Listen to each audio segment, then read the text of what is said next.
You're on. Okay, today, build the wall. Building a wall is like, honey, do two things. Open that door and turn on that light, please. Building a wall is like a lock on a door. And turn that off. Thank you. I'm always ready. You know what? In building a wall, it's going to be just like this, just like my beginning here. It's going to be touch and go. And I'm going to show you in the Bible where a man built a wall. A very, very famous man who built a wall about, let me see, I have my Bible, I didn't want to check the date on that, of the book of Nehemiah. Or just look at the book of Nehemiah and give me the date. I'm thinking it's about 2,700 years ago.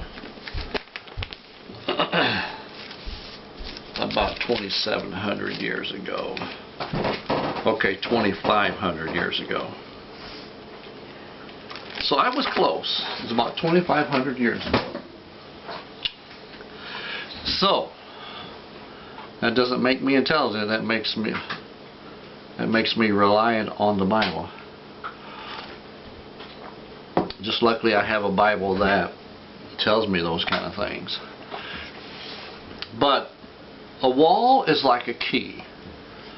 A wall can be used for some really good things. Let's think about some walls that are good things. Prison walls. Prison walls are really good things.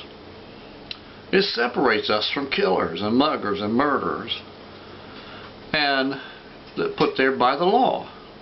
The media is going to try to tell you, as we're going to see, the opposition of good walls are the evil people of this world. They're going to do everything they can to show you what is wrong with a wall. Walls separate people.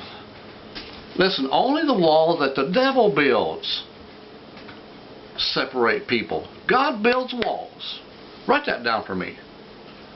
God builds walls. And when God builds a wall, it's a good thing. There is a wall between heaven and hell. The Bible tells us about the story of Lazarus, the rich man and Lazarus. There's a great gulf fixed between us there, the Bible says. That's a wall. That's what we're trying to do. We're trying to fix a wall between us. President Trump is trying to fix a wall between us and people who would enter illegally. There's 1,000 reasons why that we want our borders respected. Terrorism, diseases.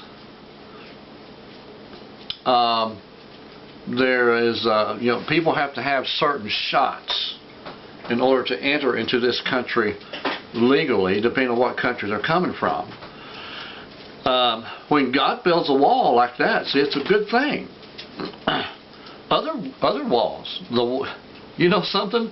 Every one of you looking at this lives within walls. The walls of your house is a really good thing. It protects you from cold weather. It protects you from the rain falling on your head. It protects you from spiders and bugs crawling into the bed with you. Some of you protects you from rattlesnakes. Some even protects the wild animals. I hesitate and giggle because I think, you know what? The people that live in Africa, walls to them are precious. They almost worship the walls because they understand what walls, what good walls are for. Walls protect them from lions. Walls protect them from hyenas, and walls protect them from water buffalo. And walls protect them from all kinds of wild animals like that coming in. And it protects their families. And you know what? The mentality of those people having precious walls like that, they must be thinking, what in the world is wrong with those people? Why are they fighting over a wall, excuse me, that should be there already? A wall that is a precious protecting wall that is it lacks sustaining. I mean, in their mind, they're saying, what is wrong with these people not wanting a wall, you know? Versus other part of the world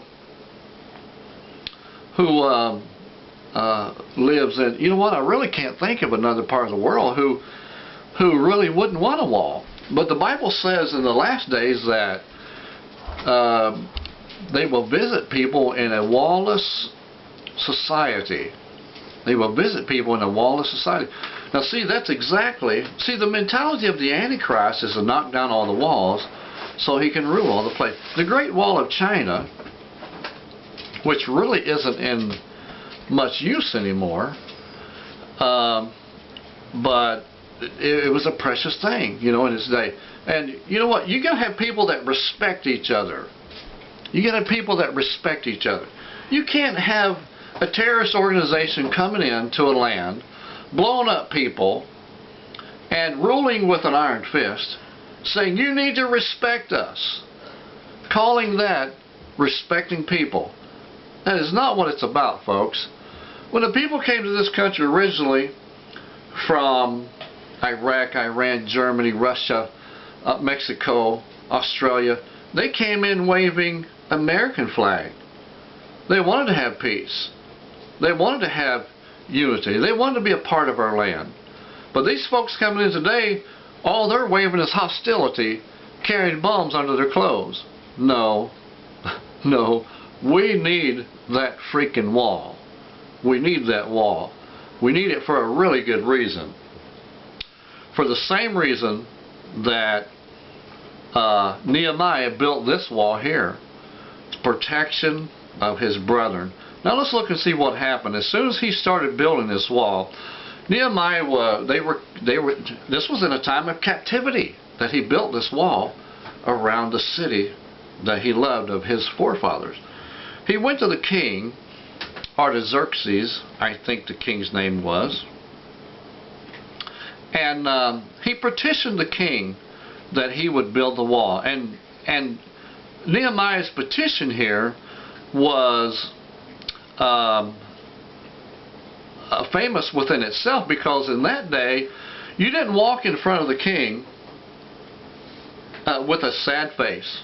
You just didn't do it, because they would run you through with a sword if you tried it. And it was a man was taking his life in his own hands to just walk in front of the king, especially a slave. A slave, no way he would get away with it. But he was the king's cupbearer.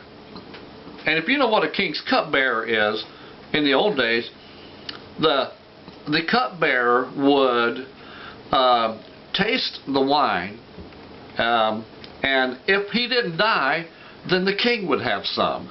So this guy, he was used to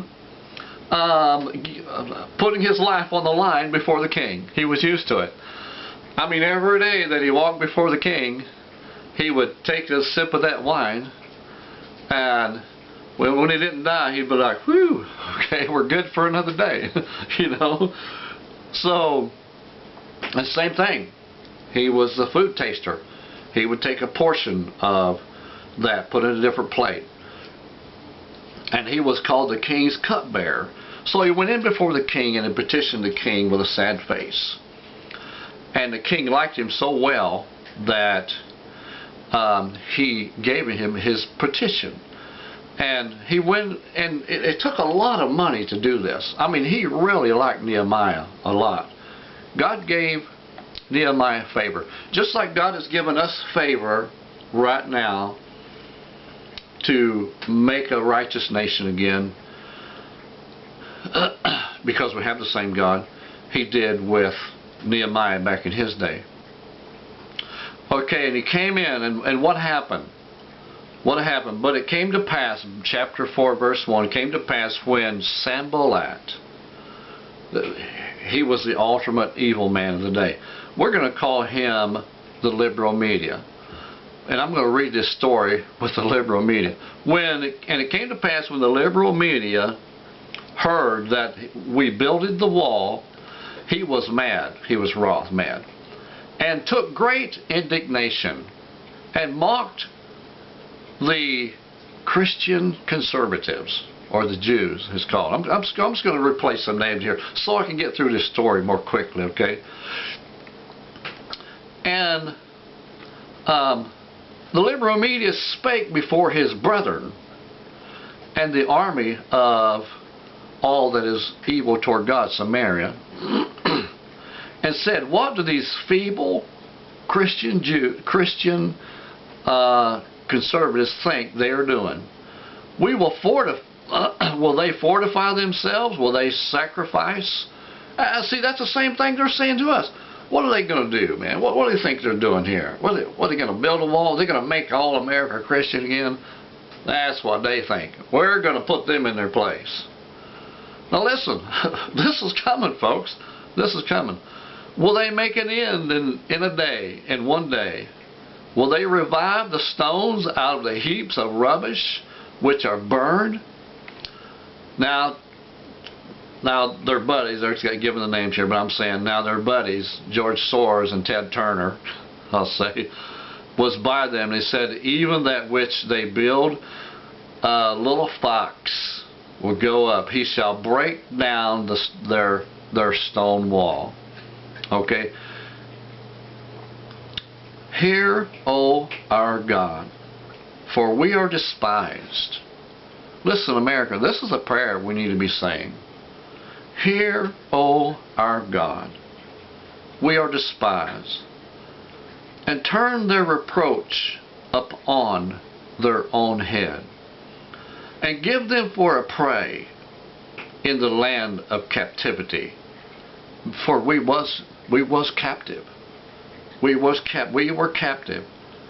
Cover not their iniquity, and let their sin be blotted. Let their sin not be blotted out from before thee. For they have provoked thee to anger before the builders. Amen. Now this is a long one, but I've got to get going to work here. All right, God bless you. Go and read the book of Nehemiah. Go to chapter 4. I mean, it's really good. This is what's coming to America. All righty. God bless. We thank you for joining us. We'll see you tomorrow. Another great message. Crossing the Middle Ministry.